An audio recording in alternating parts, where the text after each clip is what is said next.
بسم اللہ الرحمن الرحیم۔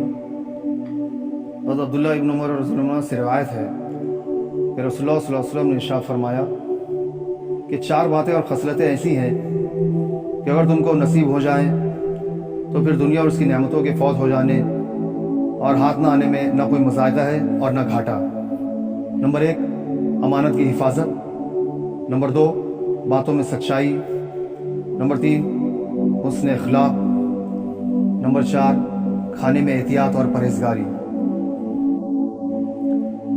عمرو بن میمون عودی رضی اللہ عنہ سے مروی ہے کہ رسول اللہ صلی اللہ علیہ وسلم نے ایک شخص کو نصیحت کرتے ہوئے فرمایا، 5 حالتوں کو دوسری 5 حالتوں کے آنے سے پہلے غنیمت جانو اور ان سے جو فائدہ اٹھانا چاہو وہ اٹھا لو۔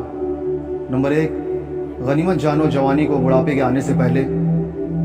نمبر 2، غنیمت جانو تندرستی کو بیمار ہونے سے پہلے۔ نمبر 3، غنیمت جانو خوشحالی اور فراغ دستی کو ناداری اور تنگ دستی سے پہلے۔ نمبر 4، غنیمت جانو فرصت اور فراغت کو مشغولیت سے پہلے۔ نمبر 5، غنیمت جانو زندگی کو موت آنے سے پہلے۔